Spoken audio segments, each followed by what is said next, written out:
RTV app వార్తల్ని క్షణాల్లో చదివే అవకాశం ఉంటుంది. ఒక న్యూస్ పేపర్, ఒక టెలివిజన్ ఛానల్ మీ చేతుల్లో ఎప్పుడూ ఉంటాయి. నేమకల్ గ్రామ రైతుల పొలాల్లో ఈ రోజు మేము పర్యటించడం జరుగుతూ ఉంది. ముఖ్యంగా ఈ రోజు ఈ కార్యక్రమానికి మన పొల్యూషన్ అధికారి కిషోర్ గారు కూడా వచ్చారు. అదేవిధంగా సర్కిల్ ఇన్స్పెక్టర్ గారు, మళ్ళీ రైతులు, మన సిపిఐ ఏపీ రైతు సంఘం నాయకులు, సిపిఐ నాయకులు అందరూ కూడా వచ్చి ఈరోజు అధికారుల సమక్షంలో పరిశీలన చేయడం జరుగుతూ ఉంది.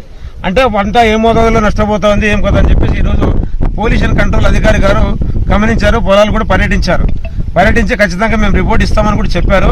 అవి మాకైతే నమ్మకం లేదు, ఎందుకంటే ఇలాంటి అధికారులు వస్తారు పోతారు, కానీ మాకు పని జరిగినప్పుడు మేము ఖచ్చితంగా నమ్ముతాము. ఎందుకంటే రైతులు ఈ రోజు పడుతున్న గోడు చూస్తా ఉంటే వర్ణతీతంగా ఉంది. పరిస్థితులు చాలా ఘోరంగా ఉన్నాయి. రైతుల పైన వీళ్ళు ఏమైనా మాట్లాడితే తిరగబడటము, దాడులకు రావడము. ఎవరు ఇక్కడ రైతు సంఘం కానీ సిపిఐ పార్టీ కానీ ఎవరు మీ దాడులకు కానీ దీనికని ఎవరు చూస్తూ ఊరికే ఉండరు.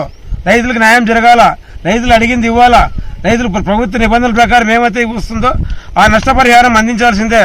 దాదాపు ఈ వృత్తులు 400 ఎకరాలు, అవుతూ 400 ఎకరాలు రైతులు నష్టపోతున్నారు. ఈరోజు గ్రామంలో పశువులు మేత మేసే పరిస్థితి లేదు.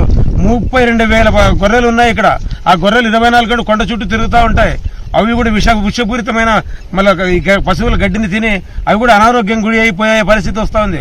పశువులకి ఇదే పరిస్థితి వస్తుంది. గ్రామంలో ఉండే జనాలకి అందరికీ మొత్తం చర్మ వ్యాధులు వస్తూ ఉన్నాయి. కాళ్లకు మెడలు ఎక్కడ చూసినా కూడా ఈరోజు అధికారులు కూడా ఇక్కడ ఉండే పరిస్థితులు దీనంగా ఉండే కూడా చూపించడం జరుగుతూ ఉంది. కానీ అధికారులు వచ్చినారు, మేము వాళ్ళని గౌరవించినాము.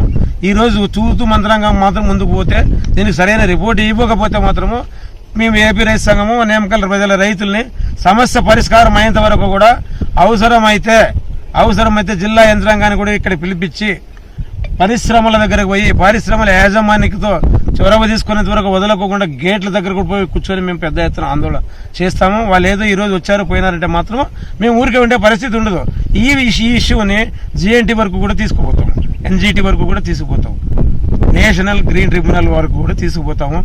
మళ్ళీ ఇక్కడ ఎవరు మన ఉప ముఖ్యమంత్రి పవన్ కళ్యాణ్ గారి దృష్టికి కూడా తీసుకెళ్తాము. మా సిపిఐ నాయకులు మర్నాడు సోమవారం రోజు వస్తున్నారు. ఆయన దృష్టి కూడా ఈ విషయాన్ని తీసుకుపోయి సమస్య పరిష్కారం అయ్యేంత వరకు కూడా, రైతులకు న్యాయం జరిగేంత వరకు కూడా ఈ ఉద్యమాన్ని కొనసాగిస్తాం, కానీ నిలబెట్టే ప్రసక్తి అయితే ఉండదు. కాబట్టి పారిశ్రామిక యాజమాన్యము మళ్ళీ ఎప్పటికైనా కళ్ళు తెరిచి రైతన్నల పైన ఏమాత్రం జాలి దయ ఉంటే వాళ్ళు అడిగే కోరికల్ని, వాళ్ళు అడిగే డిమాండ్ని నెరవేర్చాలని చెప్పి తెలియజేస్తున్నాం. సంబంధించిన రైతులు డస్ట్ వస్తుంది, క్రాప్ ఈల్డ్ సరిగ్గా ఉండట్లేదు, దుమ్ము పడుతుందని పరిశీలించమని కంప్లైంట్ ఇచ్చినారు. దాని ప్రకారము మేము ఈరోజు వచ్చి చూసి కొన్ని ఒక మిషన్స్ పెట్టి మానిటరింగ్ చేసి దాన్ని బట్టి రిపోర్ట్స్ సబ్మిట్ చేస్తాం. వచ్చింది 10-15 రోజుల క్రితమే.